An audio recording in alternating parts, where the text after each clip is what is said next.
માવઠાનો માર સહન કરતા એ ખેડૂતો વિશે.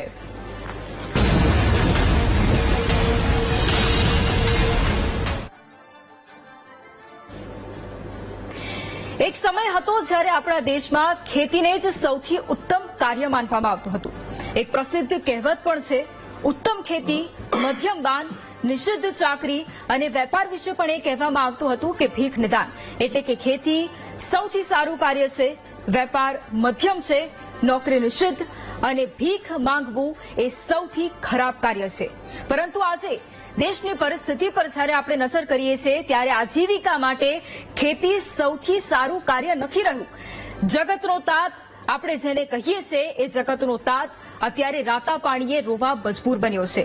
એ ખેડૂત દિવસ રાત ઠંડી ગરમી તડકો છાયો કંઈ પણ જોયા વગર માત્ર ને માત્ર મહેનત કરે છે અને જ્યારે એ મહેનતનું ફળ મેળવવાનો સમય આવે છે ત્યારે ખેડૂતોને શું મળે છે એ આપણે છેલ્લા થોડા દિવસથી ખૂબ સારી રીતે જોઈ રહ્યા છે. એ ખેડૂત જ્યારે આશા છોડી દે છે ત્યારે એ પોતે જ વાવેલી ડુંગળી ઉપર ટ્રેક્ટર ફેરવી દે છે અને આનાથી મોટું ઉદાહરણ કોઈ હોઈ જ ન શકે. એ ખેડૂતને પોતાની મહેનત ઉપર ટ્રેક્ટર ફેરવતા શું થયું હશે એની કલ્પના કરવી પણ મુશ્કેલ છે.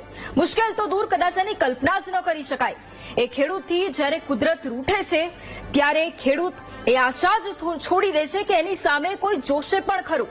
અને ફરી એકવાર જ્યારે માવઠા રૂપી ઘાત ખેડૂતો પર આવી પડી છે ત્યારે સવાલ એ ઉભા થાય છે કે સહાયનો મલમ ક્યારે લગાવાશે, માવઠાથી થયેલા નુકસાનની ભરપાઈ ક્યારે થશે, સર્વેની કામગીરીમાં થતી જે મુશ્કેલીઓ છે તેનો ઉકેલ ક્યારે આવશે, નુકસાનીમાં વળતર સામે ઉભા થતા પ્રશ્નોનું સમાધાન ક્યારે આવશે. સવાલ એ પણ છે કે ખેડૂતોની સરકાર પાસેથી અપેક્ષા શું છે અને આ તમામ સવાલો ઉપર આજે અને ખેડૂતો માટે ખાસ કરીશું આજે મહામંથન.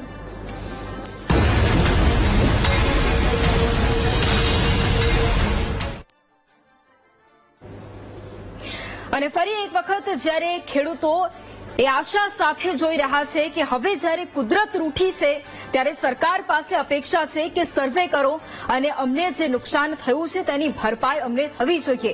એ ટ્રેક્ટર જ્યારે ખેડૂત ફેરવે છે પોતાની વાવેલી ડુંગળી ઉપર ત્યારે એ ખેડૂત ઉપર શું વીતતી હશે, જેમ મેં શરૂઆતમાં કહ્યું કે તેની કલ્પના ન કરી શકાય. પરિસ્થિતિ કેટલી ખરાબ છે ખેડૂતો માટે એ કદાચ આપણે વિચારી પણ નથી શકતા. અને એટલા જ માટે આજે ખેડૂતો પર વાત કરવી છે. ખેડૂતો ખરેખર તેમની અપેક્ષા શું છે તેની પર વાત કરવી છે અને ખેડૂતોને શું મળવું જોઈએ તેની પર વાત કરી છે. એટલા જ માટે ચર્ચાની શરૂઆત કરવી છે. ચર્ચા માટે આપણી સાથે ભાજપ નેતા ઘનશ્યામભાઈ ગઢવી જોડાયા છે. ઘનશ્યામભાઈ, સ્વાગત છે આપનું મહામંથનમાં. પૂર્વ કૃષિ અધિકારી MB ધોરાજીયા પણ આપણી સાથે જોડાયા છે. સર, આપનું પણ સ્વાગત છે મહામંથનમાં. કોંગ્રેસ નેતા ગોવિંદ સભાયા આપણી સાથે જોડાયા છે. ગોવિંદભાઈ, સ્વાગત છે આપનું મહામંથનમાં. અને ખેડૂત આપણી સાથે કલ્પેશભાઈ પટેલ જોડાયા છે. કલ્પેશભાઈ, આપનું પણ સ્વાગત છે મહામંથનમાં.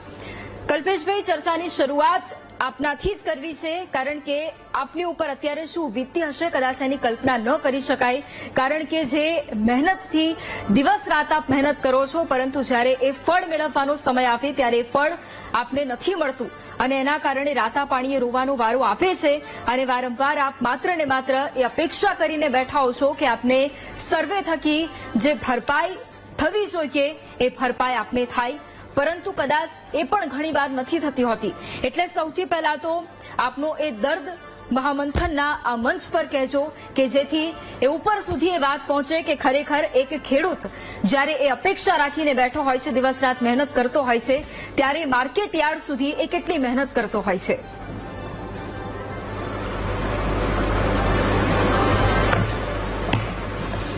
નમસ્કાર વૈભવી. જી જી કલ્પેશભાઈ, હું દક્ષિણ ગુજરાતના ઓલપા તાલુકાના શેખવા સીઠાણા ગામના ખેડૂત છીએ. અમે અમારો મુખ્ય ધંધો ડાંગરનો જ છે અને ડાંગર પર જ અમારી આજીવિકાનું ચાલી રહે છે, અમારા કુટુંબનું ભરણ પોષણ. હવે આ વર્ષે જે પ્રમાણે વરસાદ પડી રહ્યો છે તે ઉનાળા અને કાપણીના સમય જ પડી રહ્યો છે. 4 તારીખે વરસાદ પડ્યો, 11 તારીખે પડ્યો, 17 તારીખે પડ્યો અને પાછો ગઈકાલે 2 દિવસ પહેલા પડ્યો. એટલે ખેડૂતોને કાપણી માટેનો સમય જ નહીં મળ્યો અને ઉભો પાક લગભગ અમારા વિસ્તારનો 60 થી 70% પાક હજુ ખેતરમાં જ ઉભો છે. ઓકે. આ વર્ષે એવું વર્ષ છે લાગે છે અમને કે લગભગ અમારા હાથમાં કોઈ પણ પ્રકારનું પાક હાથમાં આવી શકે એવું નથી લાગતું અમને, કારણ કે હજુ ખેતરની અંદર જ પાક ઉભો છે અને જે ખેતરમાં કપાયો છે જે પાક એ ખેતરની અંદર જ ભીનાઈ ગયો છે. તો હવે અમારે સરકારને એ જ વિચાર અમારે અપીલ છે કે આ વર્ષે તમે સર્વે તો દર વર્ષે કરો છો, પણ જે સર્વે દરમિયાન આપણને જે ખેડૂતોને મળવું જોઈએ વળતર તે મળતું નથી. ગયા વર્ષે પણ ચોમાસામાં વરસાદ પડ્યો હતો પણ તેનું આજ દિન સુધી વળતર મળેલ નથી. ખેડૂતોની પરિસ્થિતિ બહુ જ ગંભીર ખરાબ છે. આ વર્ષે ખરેખર સરકારે પોતે વિચારવું પડશે આ વિશે. અમારી સરકારની અપીલ છે તમે ગ્રાઉન્ડ લેવલ પર આવીને ચેક કરો કે શું છે પરિસ્થિતિ. તમે ઓફિસમાં બેસીને જોશો તો કશું ખબર નથી પડવાની આ બાબત માટે. ઓકે ગોવિંદભાઈ, અત્યાર સુધી ખેડૂતોએ માત્ર અપેક્ષા રાખી છે, માંગ કરી છે અને સતત રજૂઆત કરતા આવ્યા છે કે એમની મહેનત પર જે પાણી ફરી વળ્યું છે અને એમની મહેનતની ભરપાઈ એમને મળવી જોઈએ અને એ સર્વે થકી પોસિબલ થાય. અને ન માત્ર સર્વે પરંતુ એ સર્વે પરથી એ વાત પણ સામે આવવી જોઈએ કે કેટલા ખેડૂતોને નુકસાન થયું છે અને એમને કેટલી ભરપાઈ કરવામાં આવી છે. આપની પાસેથી મારે એ જાણવું છે કે કોંગ્રેસ દ્વારા કેટલા ખેડૂતો સાથે વાતચીત કરવામાં આવી અને ખરેખર ખેડૂતોની શું પરિસ્થિતિ છે એ માટે કોંગ્રેસે શું પગલાં લીધા, ખેડૂતો સુધી પહોંચવા માટે, ખેડૂતોને શું નુકસાન થયું છે તે જાણવા માટે અને ખેડૂતો અત્યારે આર્થિક રીતે પાયમાલ થયા છે ત્યારે સરકાર સુધી એ રજૂઆત પહોંચાડવા માટે કોંગ્રેસ અત્યાર સુધી શું કર્યું છે? નમસ્કાર જી, VTVના માધ્યમથી દરેક દર્શકોને મારા. આજે આપ જે સવાલ મને પૂછી રહ્યા છો, અમે કોંગ્રેસ પક્ષ એની નીતિ ખેડૂતો સાથે જોડાયેલી રહી છે વર્ષોથી. આઝાદી પહેલા અને આઝાદી પછી ખેડૂતોના ઉત્થાન માટે કોંગ્રેસે જે પગલાં ભર્યા છે અને નવી નવી વૈજ્ઞાનિક પદ્ધતિઓથી ખેડૂતોને અમે આગળ લાવ્યા છીએ. અને જ્યારે ખેડૂતો કુદરતી પ્રકોપથી એમના પાક અને એમની જણસને નુકસાની થઈ છે ત્યારે ખેડૂતોના દેવા એટલા બધા વધી ગયા હતા ભૂતકાળમાં, ત્યારે કોંગ્રેસ પક્ષે તેના સંપૂર્ણ દેવા માફ કર્યા છે. જ્યારે આજે પરિસ્થિતિ વિપરીત છે, ભાજપ સરકારની અંદર કોંગ્રેસ ખેડૂતોની સાથે સંવાદ તો કરે છે,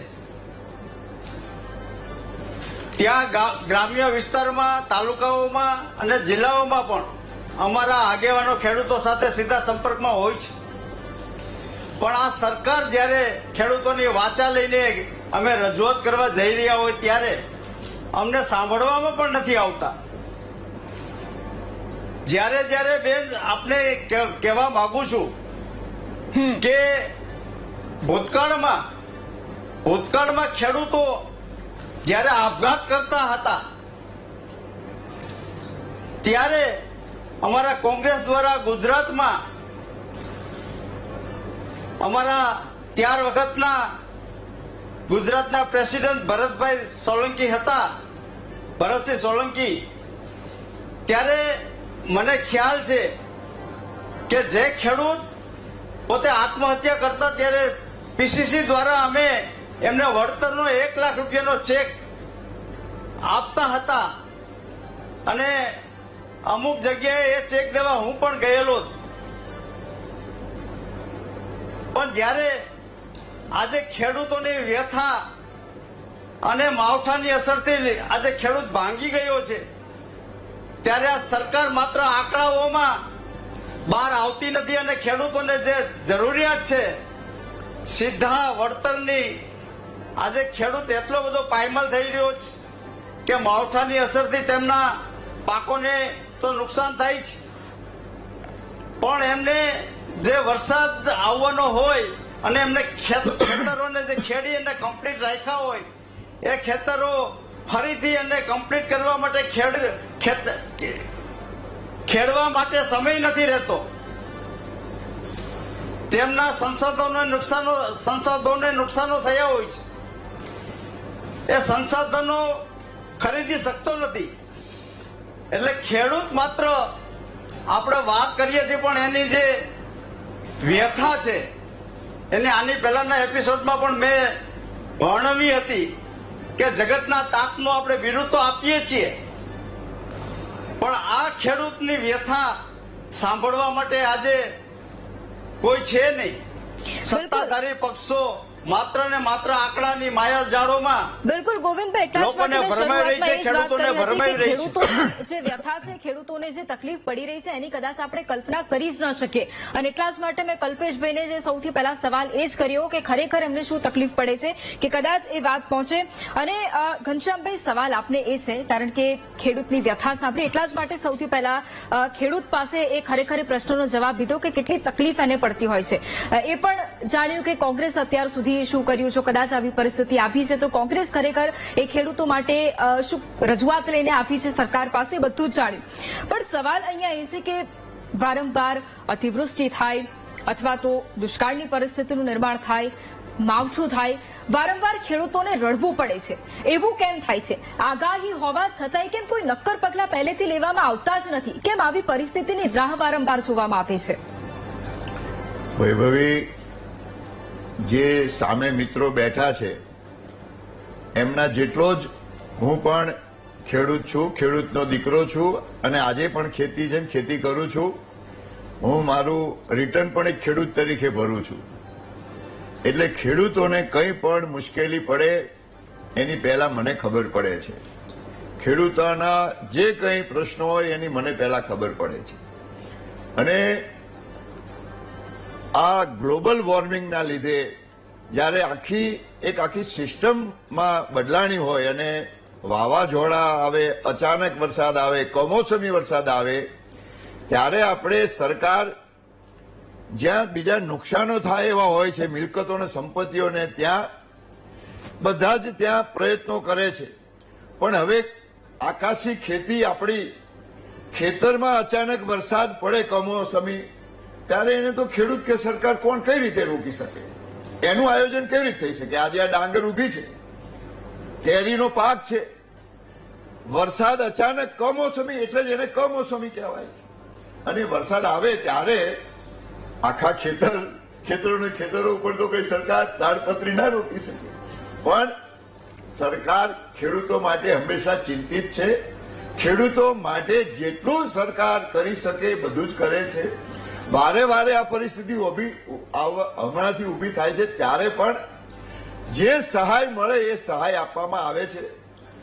5 દિવસ પહેલા જ હું ગોવિંદભાઈ બંને આ જગ્યાએ હતા ત્યારે પણ મેં વાત કરેલી કે મારા ખાતામાં પણ, મારા 2 બેંક ખાતામાં સરકાર તરફથી વળતરના પૈસા આવેલા.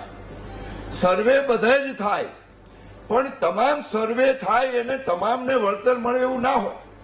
કારણ કે સર્વે એટલા માટે કરવામાં આવે છે કે ક્યાં કોને નુકસાન થયું છે. પણ સર્વે થયું હોય ને ત્યાં નુકસાન ના થયું હોય ત્યાં ન પૈસા આવે તો એવું આપણે માની લેવાની જરૂર નથી કે સર્વે થયું એટલે પૈસા મળે જ.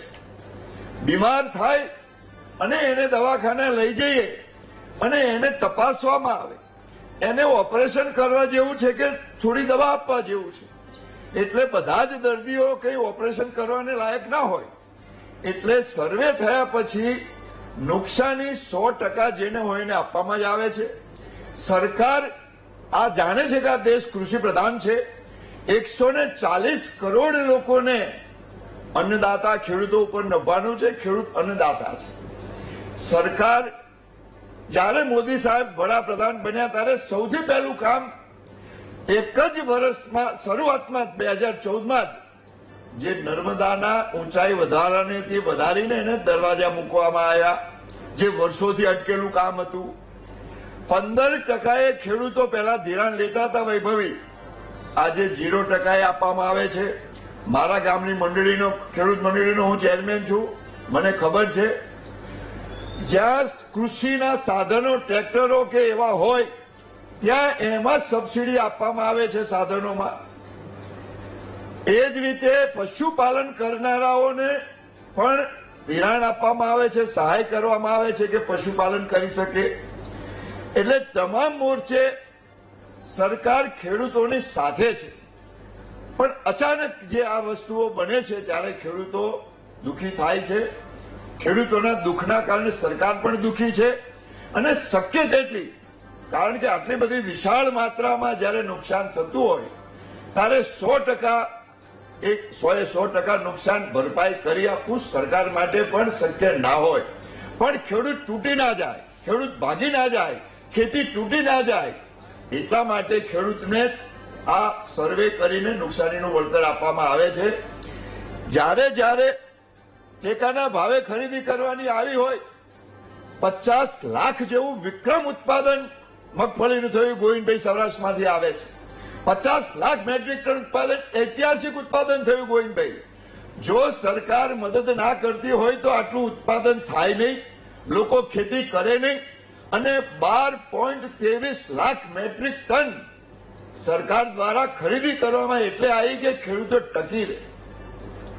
એ જ રીતે બીજા પાકોમાં પણ સોયાબીનની ખેતી કરવાવાળા ખેડૂતોને પણ 51,123 મેટ્રિક ટનની ટેકાના ભાવે ખરીદી કરવામાં આવી. બીજા પાકોની પણ ટેકાના ભાવે ખરીદી કરવામાં આવે છે. આ દેશની 80 કરોડ જનતાને સરકાર ભોજન આપે છે, એને ખબર છે કે આ ભોજન આપવા માટે આ દેશનો ખેડૂત મજબૂત હશે, ખેતી થશે તો જ અનાજ અપાઈ શકાશે. આ આંકડા ગોવિંદભાઈ મારા મોઢાના નથી, પ્લીઝ સાંભળો. આ આંકડા મારા ઉભા કરેલા નથી, આ રેકોર્ડના આંકડા છે. 6,000 ગોવિંદભાઈ 6,000 રૂપિયા દરેક ખેડૂતના ખાતામાં વર્ષે જમા થાય છે. એ ખોટું છે? ખેડૂતો માવઠાથી ત્રાહિમામ થઈ ગયા છે, એમનો પાક નિષ્ફળ ગયો છે, ત્યારે એના વળતર માટેની વાત કરી. અરે ગોવિંદભાઈ, વળતરની જ વાત કરું છું. આ 6,000 રૂપિયા આપવામાં એટલે આવે છે દર વર્ષે વગર નુકસાને 6,000 રૂપિયા એટલે આપવામાં આવે છે કે નાનો ખેડૂત ટકી જાય. આવી પરિસ્થિતિ આવે તો ખેડૂતને તકલીફ ના પડે. માવઠું એક કમોસમી છે, એ તમારા ને મારા કે સરકારના હાથની વાત નથી. માવઠું થાય છતાં સરકાર આ ખેડૂત ના ટકી રહે એટલે વળતર આપે છે. અને ખેડૂતો જો સદ્ધર હશે તો દેશની ઉન્નતિ અને પ્રગતિ થશે. ગોવિંદભાઈ, હું ખેડૂત છું, ભાજપ સરકાર ક્યારે હું ખેડૂત છું, મોટો ખેડૂત છું, મને ખબર છે. તો અમે ખેડૂતો જ છીએ. હું મંડળીનો ચેરમેન છું. તમારી પોતાની હું મારી મંડળીનો 22 વર્ષથી ચેરમેન છું. અહીંયા ગોવિંદભાઈ, મારી કૃષિ મંડળીનો હું ચેરમેન છું 22 વર્ષથી. અને સરકાર પહેલા શું મળતું હતું, કોંગ્રેસમાં શું મળતું હતું, અત્યારે શું મળે છે એ ખબર છે. પણ હું ખેડૂતોમાં રાજકારણ કરવા નથી માંગતો. ગોવિંદભાઈ, હું કૃષિમાં, હું ખેડૂતોમાં હું રાજકારણ કરવા નથી માંગતો. માત્ર તમે ભાજપ ઓકે પણ સરકાર ખેડૂતને શું આપે છે એ વાત કરું છું. હા, એ પણ ઓકે, એ પણ સાંભળી લીધું અને ગોવિંદભાઈની વાત પણ સાંભળી લીધી. અને આપણી સાથે એમડી સાહેબ પણ છે. એમડી સાહેબ, આપની પાસેથી મારે એ પ્રશ્નનો જવાબ એ જોઈએ છે કે જ્યારે પણ આવી કોઈ પણ પરિસ્થિતિ સર્જાતી હોય છે, એમાં ખેડૂતો માટે સર્વેથી લઈને તાત્કાલિકપણે એમની માટે હેલ્પલાઇન નંબર જાહેર કરવામાં આવતો હોય છે, ખેડૂતોને મદદ પહોંચાડવા માટે કંઈક પગલાં લેવામાં આવતા હોય છે. એ આખી પ્રોસેસ કેવી હોય છે કે જેથી ખેડૂતોને મદદ મળી રહે? બેનજી, અત્યારે જે પ્રોસેસ અત્યારે ચાલી રહી છે સર્વે માટેની, એ ફક્ત ખાલી ખેડૂતોને દેખાવા માટેની છે અને ખેડૂતોના મત મેળવવા માટેની છે. ખરેખર વાસ્તવિક પરિસ્થિતિ જોઈએ તો આજે તમામ ડેટા એ સરકારશ્રી પાસે હોવો જોઈએ. આજે ઉનાળુ ઋતુ અત્યારે ચાલુ છે, તો ઉનાળુ ઋતુમાં કયા પાક કેટલા વિસ્તારની અંદર વાવેતર થયું છે એનું અત્યારે આધુનિક જમાનાની અંદર ઇન્ફોર્મેશન ટેકનોલોજીની અંદર તમામ માહિતી ખેડૂતોની તમામ માહિતી ગ્રામ સેવક અને છેક રાજ્ય કક્ષાના ખેતી નિયામક પાસે હોવી જોઈએ કે ભેસાણ ગામની અંદર આટલા ખેડૂતોએ આટલું વાવેતર કર્યું છે. અને આપણે સહકારી મંડળીના જે નેતાઓ છે ને, બધા ચેરમેનો જે કે કહીએ છીએ, એ બધા એ ખાવા પીવા માટે જ છે. કોઈ પણ આજે એક્ટિવિટી કરી નથી. તમારી મંડળીઓની અંદર શું કાર્યવાહી કરો છો? ફક્ત ખાલી ધિરાણ આપવાનું. એક પણ પ્રોસેસિંગ યુનિટ સ્થાપ્યા છે ખરા? એક પણ મંડળીની અંદર આજે સામૂહિક ધોરણે તાડપત્રીઓ તમારા ખેડૂતોને એ મળી શકે એવો સ્ટોક છે ખરો?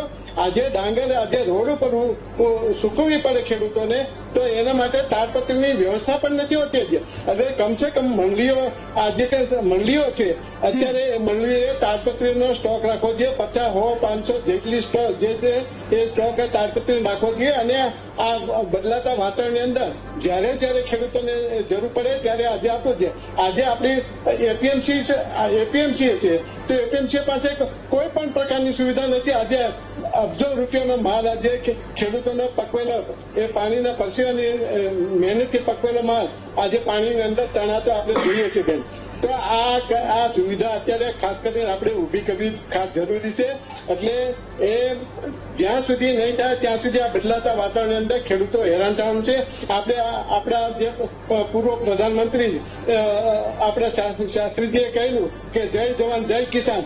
તો આજે આપણા રાષ્ટ્ર માટે આપણે જવાનને આપણે સલામી મારીએ છીએ. અને આપણા દેશના પહેલા માટે આપણે બહાર આપણે પણ એ મંડળો આપણે મોકલીએ છીએ અને સહાનુભૂતિ માટે. તો આપણા ખેડૂતો માટે કેટલા નેતાઓ આજે ગયા છે ફક્ત ખાલી મત મેળવવા માટે તમે પત્ર લખો છો, પત્રનો અમલ થાય છે ખરો?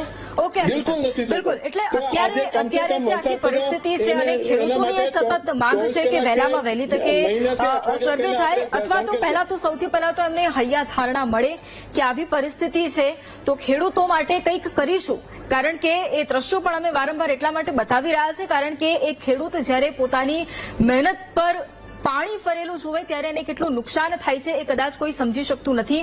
અને એટલા જ માટે ખેડૂતો માટે ચર્ચા કરવી ખૂબ જરૂરી બની જાય છે. પરંતુ પરિસ્થિતિ ખૂબ વણસી રહી છે. એ ખેડૂત કે જે ફક્ત ₹1 એને ભાવ મળતો હોય ડુંગળીનો ત્યારે એને એ સમજાતું નથી કે એ માર્કેટ યાર્ડમાં જાય કે પછી ઘરે એ ડુંગળી પર ટ્રેક્ટર ફેરવી દેવા દ્રશ્યો પણ આપણે જોયા છે. અને સવાલ ઘણા બધા થાય છે અને આગળ પણ ચર્ચાને યથાવત રાખીશું. લઈશું એક ક્વિક બ્રેક. Welcome back. અને ફરી એક વખત માવઠાના મારથી લાચાર બનેલા એ ખેડૂતોની વાત છે અને એની ઉપર જ ચર્ચા કરી રહ્યા છે કે હવે ખરેખર એ ખેડૂતો જે માંગ કરી રહ્યા છે એમની માંગ ક્યારે સંતોષાશે અને ખેડૂતોને ક્યાં સુધી રોવું પડશે. ક્યારે ખેડૂતો એમના ચહેરા પર આપણને ઘણીવાર વર્ષો સુધી આમ તો એ જોવાય છે કે પરિસ્થિતિ એટલી બધી વણસતી હોય છે કે ખેડૂતોના ચહેરા પર સ્મિત તક નથી જોવા મળતું. એટલે આ વખતે એ જ અપેક્ષા છે કે ખેડૂતોની જે માંગ છે એ પૂરી થાય. અને ફરી એક વખત ચર્ચાને યથાવત રાખીશું. આપણી સાથે ગેસ્ટ પણ જોડાયેલા છે. કલ્પેશભાઈ, 1 મિનિટમાં આપની પાસેથી છેલ્લા મારે એ જાણવું છે કે આ પરિસ્થિતિ આખી સર્જાય છે, ડાંગરના પાકને વ્યાપક પ્રમાણમાં નુકસાન ગયું છે, સરકાર પાસેથી શું અપેક્ષા?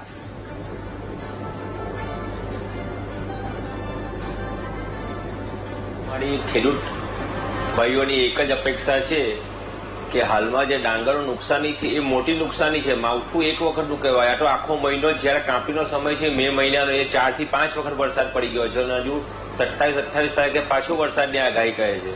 એટલે અમારી સરકારની એક જ અમારી સરકાર ખેડૂત તરફથી માંગણી છે કે આ વર્ષે સહાય જે છે એ તાત્કાલિકના ધોરણે એની સર્વે કરવામાં આવે 30 દિવસની અંદર, એનું વળતર 30 દિવસમાં ચૂકવવામાં આવે.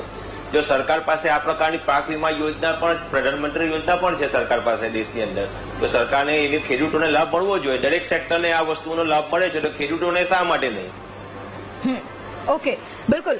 ગોવિંદભાઈ, હવે આપે પણ જે રીતે વાત કરી કે પહેલા કોંગ્રેસે શું કામ કર્યું, પરંતુ અત્યારની જે પરિસ્થિતિ છે, હાલ જે પરિસ્થિતિ છે એમાં ખેડૂતો એ સતત વળતર માંગી રહ્યા છે, સતત નુકસાનની ભરપાઈ થાય તેની માંગ કરી રહ્યા છે. અને એના માટે જો લડવાની કદાચ જરૂર થાય તો કોંગ્રેસ કેટલું તૈયાર છે ખેડૂતો માટે લડવા માટે?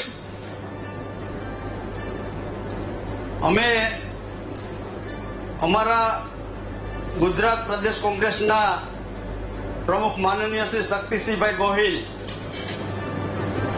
કે જેઓએ ખેડૂતોના પ્રશ્ને રાજ્યસભાની અંદર પોતાની વાત અને માંગણી રજૂ કરી હતી કે ખેડૂતોને જે નુકસાની થઈ છે એનું વળતર રાજ્ય સરકાર ક્યારે ચૂકવશે, ત્યારે જવાબ એવો મળ્યો હતો કેન્દ્રમાંથી કે રાજ્ય સરકારે હજી સુધી અમને કોઈ રિપોર્ટ મોકલ્યો નથી, તો અમને આની કશી જાણ નથી. ત્યારે શક્તિસિંહજીભાઈએ એવું કહ્યું હતું કે એનડીઆરએફ માંથી જે કઈ રાહત તાત્કાલિક મળવી જોઈએ એ પણ આપણે ચૂકવવી જોઈએ. પણ આ બે એન્જિનની વાતો કરનારી સરકારે આના ઉપર ક્યાંય ધ્યાન નતું આપ્યું. સરકારની સતત વેદનાઓને કોંગ્રેસ પક્ષ અને અમારા માનનીય શક્તિસિંહજીભાઈ ગોહિલ જે રાજ્યસભાના સાંસદ છે તેઓ વારંવાર ખેડૂતોના પ્રશ્ને રાજ્યસભામાં પ્રશ્નો ઉઠાવતા હોય છે. જ્યારે સ્થાનિક લેવલે અમારા આગેવાનો કાર્યકર્તાઓ જ્યારે નેતૃત્વ લઈ અને સરકાર કે કલેક્ટરમાં આવેદનપત્ર દેવા જાય છે ત્યારે એની વાતને ખાલી આવેદનપત્ર સ્વીકારી અને રાજ્ય સરકારને મોકલે છે કે કેમ એ પણ એક ચિંતાનો વિષય છે. તો જો એને મોકલતા હોય તો ત્યાંથી કોઈ પણ જાતનું ઓકે ગોવિંદભાઈ, ઓકે સમયનો અભાવ છે એટલા માટે એમપી સાહેબ આપને સવાલ એટલા માટે કારણ કે આખી આપણે પરિસ્થિતિ જણાવી તો હવે કારણ કે માવઠું એ કુદરતી આફત છે, આપણું કદાચ કશું એમાં ચાલવાનું નથી, પરંતુ તાત્કાલિક પગલા રૂપે આવી કોઈ પણ પરિસ્થિતિ આવતી હોય ત્યારે એમાં શું કરવાની જરૂર છે? 1 મિનિટમાં આપની પાસેથી જવાબ. ખરેખર તો અત્યારે આપણી પાસે જે મુખ્યમંત્રી કિસાન સહાય યોજના છે એમાંથી તાત્કાલિક ખેડૂતોને જે કઈ એ સહાય જે નુકસાન પૂરેપૂરું નુકસાન તો ન ચૂક્યું છે પણ એનો જે ખર્ચો થયો છે એ ખર્ચો ઉપરાંત એને રેમ્યુનેશન તરીકે એ સહાય અત્યારે તાત્કાલિક એ ચૂકવવી જોઈએ. આજે 3 વર્ષથી 4 વર્ષથી અત્યારે આ મુખ્યમંત્રી કિસાન સહાય યોજના એ અગ્રહીએ ચડાવી દીધેલ છે. ફક્ત 1 રૂપિયાનો તમે બજેટમાં બતાવો છો એને ખરેખર અત્યારે જો ખેડૂતોની સહાય કરવા માંગતા હો તો તાત્કાલિક યુદ્ધના ધોરણે તમારે 48 કલાકની અંદર એ જાહેર કરી દેવું છે કે આટલી સહાય એ ખેડૂતોને એ આપી શકાશે. ઓકે, બિલકુલ. ઘનશ્યામભાઈ, તમામ લોકોના અભિપ્રાય પણ લીધા, લોકોની શું માંગ છે સરકાર પાસેથી એ પણ જાણ્યું. આપને સીધો એક જ સવાલ 1 મિનિટમાં આપની પાસેથી મારે એ જવાબ જોઈએ છે કે હવે સરકાર શું કરશે ખેડૂતો માટે? વૈભવી, સરકારે અત્યાર સુધી કર્યું છે, સરકાર કરશે. સરકાર ખેડૂતો પ્રત્યે બિલકુલ સંવેદનશીલ છે અને મિસ્ટર ધોરાજીયા કહે છે એમ જો ખાલી મત માટે જ સરકારે કર્યું હોત રાજકારણ તો આ દેશની જનતાએ આટલા બધા મતો ના આપ્યા હોત. આ ગુજરાતની જનતાએ જે ભારે બહુમતી, ઐતિહાસિક બહુમતી આપી મિસ્ટર ધોરાજીયા ના મળી હોત અને વડાપ્રધાન બન્યા પછી મિસ્ટર ધોરાજીયા સાંભળો, વડાપ્રધાન બન્યા પછી 125 મણની જે ખેડૂત એમને બંધ કરો 125 મણની જે ખરીદીની મર્યાદા હતી એની 200 મણની ખેડૂતની મર્યાદા કરી. ખેડૂતનું ધિરાણ મફતમાં કર્યું, જે 15% મળતું હતું અને 7 જ દિવસમાં ખેડૂતની ખરીદીના પૈસા વિક્રમ સર્જક રીતે ચૂકવણી કરી. આ વડાપ્રધાનની માર્ગદર્શન, આ ગુજરાતના મુખ્યમંત્રી અને ગુજરાત સરકારની ખેડૂતો પ્રત્યેની સંવેદના, ખેડૂતો પ્રત્યેની લાગણી એ બતાવે છે કે આ દેશના ખેડૂતો ભારતીય જનતા પાર્ટીના આદરણીય વડાપ્રધાન મોદી સાહેબની સાથે છે. ઓકે, બિલકુલ. અને એટલા જ માટે ખોટી વાતો નહીં કરો. મતોનું રાજકારણ તો તમે કરો છો, જવાનોના નામે મતો તમે. ગોવિંદભાઈ, કચ્છમાં કેસર કેરી થાય છે, ધંધુકામાં લાખો મણ જીરું, ચણા અને ઘઉં પાકે છે. એ ભારતીય જનતા પાર્ટીની કૃષિ નિષ્ણાતો અને કૃષિની નીતિના કારણે. કચ્છમાં તમે કોઈ સાંભળી હતી ખેતી પહેલા? ઓકે, આજની તારીખે ડીસા અને પાલનપુરમાં લોકોને પાણીના અભાવે ખેતી કરી શકતા નથી. તમારા નહેર દ્વારા જે પાણી પૂરું પાડવાનું, અરે લાખો કિલો, અને તમે તો નર્મદાના દરવાજા નહોતા નાખી શકતા, તમે નર્મદાની ઊંચાઈ નહોતા વધારતા. મોદી સાહેબ આવ્યા અને નર્મદાના દરવાજા આવ્યા અને કચ્છ સુધી પાણી પહોંચ્યું, બનાસકાંઠા સુધી પાણી પહોંચ્યું. આખા ગુજરાતમાં પેલા એવું કહેવાતું હતું કે બંદૂકે દેજો પણ ધંધુકે ના દીકરી દેજો. આ ધંધુકા વિસ્તારમાં કરોડોનું જીરું ખેડૂતો પકવે છે, ઘઉં પકવે છે, ચણા પકવે છે. આ ફક્ત ભારતીય જનતા પાર્ટી પૂર્ણ કરવી પડે છે. અને અત્યારે જે આખી વાત હતી એ ખેડૂતો માટેની વાત હતી. પ્લીઝ, સમયનો અભાવ છે એટલા માટે ચર્ચા પૂરી કરવી પડે છે. આ વાત જેમના માટે ખરેખર છે એમના ઉપર ધ્યાન આપીએ તો કદાચ વધારે સારું રહેશે, કારણ કે ખેડૂતો આશ લગાવીને બેઠા છે કે ચર્ચા અમારી માટે થઈ રહી છે અને અમને કદાચ જે અમે માંગ કરી રહ્યા છે અમને મળશે, કારણ કે સતત રાતા પાણી એમને રોવાનું વારો આપ્યો છે. એ જવાબદારી આપણી છે કે ખરેખર એમના જે પ્રશ્નો છે એનું નિરાકરણ આવે. અને એટલા જ માટે તમામ લોકો અમારી સાથે ચર્ચામાં જોડાયા, તમામનો ધન્યવાદ. અને હવે ખેડૂતો કે જે ખરેખર સરકાર પાસે મીટ માંડીને બેઠા છે કે જે માંગ એમની છે કે સર્વે કરી અને સહાય ચૂકવવામાં આવે, કારણ કે પરિસ્થિતિ આપણે છેલ્લા 1 અઠવાડિયાની જોઈ, એક ખૂબ જ ખરાબ પરિસ્થિતિ કે જ્યાં ખેડૂતો સતત નુકસાની ભોગવી રહ્યા છે અને દર વખતે એ જ પરિસ્થિતિનું નિર્માણ થતું હોય ત્યારે ખેડૂતોએ આશા ગુમાવીને પણ બેઠા છે કે ખરેખર હવે શું થશે. કુદરત રૂઠી છે પરંતુ સરકાર ન રૂઠે તો સારું અને સરકાર સહાય આપે તો સારું, અને એ જ માંગ સતત રહેવાની છે અને પ્રશ્ન પણ એ જ રહેવાનો છે કે હવે ખેડૂતોએ તો માંગ કરી છે, પરંતુ એ સહાય ક્યારે ચૂકવવામાં આવશે? નમસ્કાર.